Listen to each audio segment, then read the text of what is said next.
वृंदा online study classes में एक बार फिर मैं आप सभी का स्वागत करती हूँ। आइए शुरू करते हैं आज का यह वीडियो। आज के वीडियो की शुरुआत शिक्षकों के 30,000 पद खाली हैं, यह समाचार पत्रों के माध्यम से पता होता है। उसके बाद फिर समाचार पत्रों के ही माध्यम से यह भी बताया जाता है कि 5,000 अधियाचन आए हैं। तो बताइए 30,000 पद खाली हैं, फिर भी 5,000 पदों पे अधियाचन आते हैं, ये कुछ भी समझ में नहीं आता है। अशासकीय माध्यमिक विद्यालय में रिक्त पदों पर भर्ती प्रक्रिया शीघ्र पूरी करने की छात्रों ने मांग शुरू कर दी है। प्रदेश के अशासकीय सहायता प्राप्त माध्यमिक विद्यालयों में शिक्षकों के 30,000 पद खाली हैं। देखिए यहाँ शिक्षकों के 30,000 पद खाली पड़े हुए हैं। इसमें तकरीबन 5,000 पदों पर अधियाचन उत्तर प्रदेश माध्यमिक शिक्षा सेवा चयन बोर्ड को मिल चुका है। तो जब 30,000 पद खाली है तो 5,000 पदों पर ही अधियाचन मिलना, यह कुछ भी समझ में नहीं आता है। इसके बावजूद नई भर्तियां नहीं निकाली जा रही हैं। वहीं बड़ी संख्या में तमाम पुरानी भर्तियां लंबित पड़ी हुई हैं और भर्तियों में भ्रष्टाचार बेरोजगारी के खिलाफ मोर्चा खोल चुके प्रतियोगी छात्रों ने रिक्त पदों पर भर्ती प्रक्रिया शुरू करने के लिए लंबित भर्तियों को समय से पूरा किए जाने की भी मांग की है।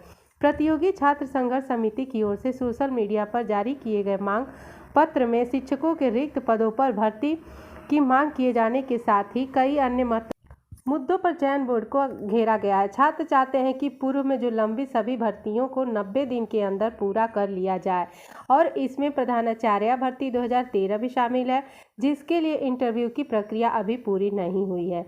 सहायक अध्यापक टीजीटी और प्रवक्ता पीजीटी की भर्ती 2011 के तहत कुछ विषयों में भर्तियां अभी भी अधूरी पड़ी हुई हैं और प्रतियोगी छात्र यह मांग भी कर रहे हैं कि रिक्त पड़े 30,000 पदों का विज्ञापन जारी कर 180 दिनों के भीतर भर्ती प्रक्रिया पूरी की जाए। इसके अलावा भी छात्रों ने कई महत्वपूर्ण मुद्दे उठाए हैं। वे चाहते हैं कि पुरुष वर्ग और महिला वर्ग की भर्ती अलग अलग करने के बजाय अभ्यर्थियों की एक मेरिट बनाई जाए और परीक्षा के उपरांत अभ्यर्थियों को पुरुष या महिला वर्ग के स्कूल कॉलेज चुनने की स्वतंत्रता प्रदान की जाए और साथ ही परीक्षा की उत्तर कुंजी जारी होने के बाद अभ्यर्थियों को अपनी आपत्ति दर्ज कराने के लिए भी 15 दिन का समय दिया जाए। कराने के लिए अधिक से अधिक 3 से 4 दिन मिलते हैं, जिसे अभ्यर्थी यह चाहते हैं कि अधिक से अधिक 15 दिन का आपत्ति दर्ज कराने का समय दिया जाए और कुल 180 दिनों के भीतर ही भर्ती प्रक्रिया जो भी निकलती है उसे पूरी कर ली जाए। और चयन के बाद नियुक्ति के लिए भटक रहे हैं अभ्यर्थी। या देखिए चयन के बाद अभ्यर्थियों को नियुक्ति के लिए भटकना पड़ता है और समिति ने मांग की है कि आवंटित कॉलेजों में समयबद्ध ढंग से चयनितों को ज्वाइनिंग कराने की बाध्यता हो और परीक्षा सरकारी एजेंसी के माध्यम से कराई जाए। प्रतियोगी छात्र चाहते हैं कि इंटरव्यू में कोडिंग व्यवस्था समाप्त कर रैंडम आधार पर अभ्यर्थियों का साक्षात्कार बोर्ड में भेजा जाए और साक्षात्कार के समय मोबाइल को जैमर के माध्यम से भी निष्क्रिय कर दिया जाए। ये सब प्रतियोगी छात्रों ने चयन बोर्ड के सामने अपनी मांग रखी है। और देखिए 30,000 के आसपास पद हैं जो टीजीटी और पीजीटी में खाली हैं, लेकिन इस पे अधियाचन 5,000 का आया है, जो सोचने वाली बात है। अगला न्यूज़ भी टीजीटी पीजीटी से संबंधित है कि 4 साल बाद भी नहीं सुलझा अर्हता का विवाद। तो कई ऐसे विषय हैं जिसमें अभी भी अर्हता का विवाद है, लेकिन 4 साल बाद भी अभी इसका निस्तारण नहीं किया गया है।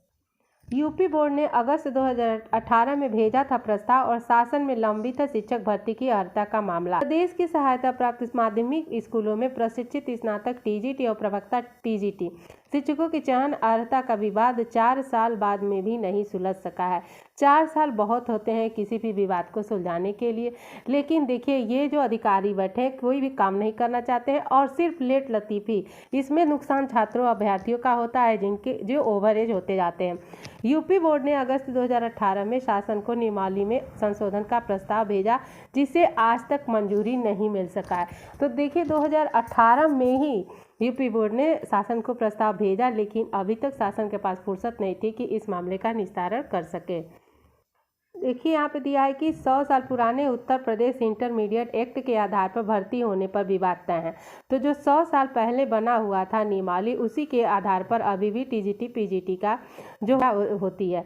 चयन बोर्ड ने 12 अगस्त 2018 को टीजीटी पीजीटी 2016 के 8 विषयों को भर्ती प्रक्रिया को निरस्त कर दिया था और नियमावली में हाई स्कूल स्तर पर जीव विज्ञान, काष्ठ शिल्प, पुस्तक कला, टंकण और आशुलिपिक टंकण विषय समाप्त हो चुके और इंटरमीडिएट में वनस्पति विज्ञान कोई विषय नहीं है। इसके बारे में अभ्यर्थियों ने मुकदमा कर दिया और हाई कोर्ट के आदेश पर चयन बोर्ड पिछले साल जुलाई में टीजीटी बायो की परीक्षा भी करानी पड़ी। हाई कोर्ट के हस्तक्षेप के कारण 2021 में भी टीजीटी बायो को शामिल करना पड़ा और दोनों 2021 में भी टीजीटी बायो को शामिल करना पड़ा और दोनों भर्तियों में टीजीटी बायो सिर्फ इसलिए करानी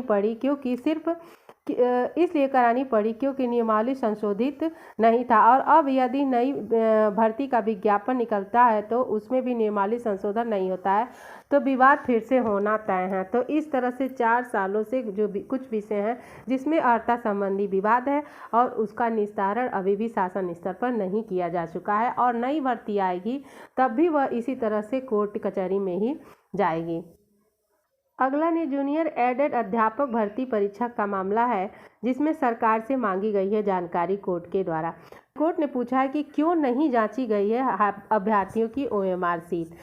इलाहाबाद हाई कोर्ट ने जूनियर हाई स्कूल एडेड अध्यापक भर्ती परीक्षा में ऐसे अभ्यर्थियों की ओएमआर सीट नहीं जांचने को पुनरीक्षित परिणाम जारी करने पर सचिव परीक्षा नियामक प्राधिकारी से जानकारी मांगी है, जिन्होंने त्रुटिपूर्ण ओएमआर सीट पर परीक्षा दी थी।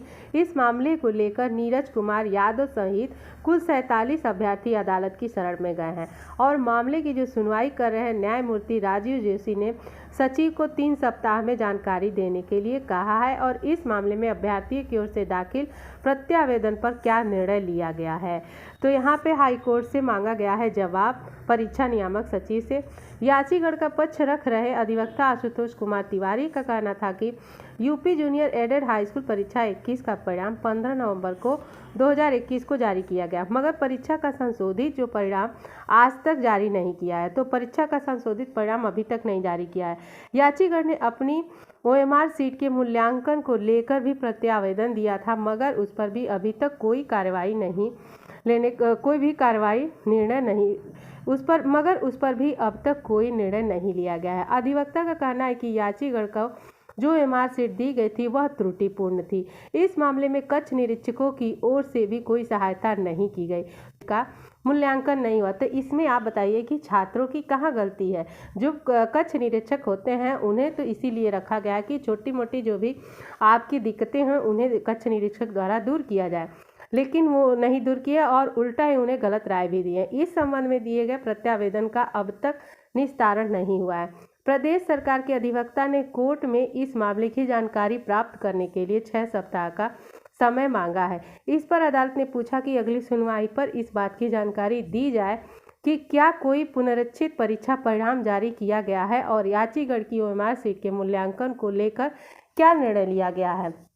देखिए यहाँ पे पूरा मामला ये है, जूनियर हाई स्कूल परीक्षा पुनरीक्षित परिणाम घोषित हुआ या नहीं, इसी पर कोर्ट ने जवाब तलब किया है। इलाहाबाद कोर्ट ने सरकारी वकील से 3 हफ्ते में जानकारी मांगी। क्या Uttar Pradesh added junior high school परीक्षा 2021 पुनरीक्षित परिणाम घोषित किया गया, याचिकाकर्ता की ओएमआर सीट का पुनर्मूल्यांकन किया गया है या नहीं। तो कहीं न कहीं कोर्ट के द्वारा इन छात्रों के साथ न्याय होगा, जैसा कि इस सुनवाई में पता चल रहा है।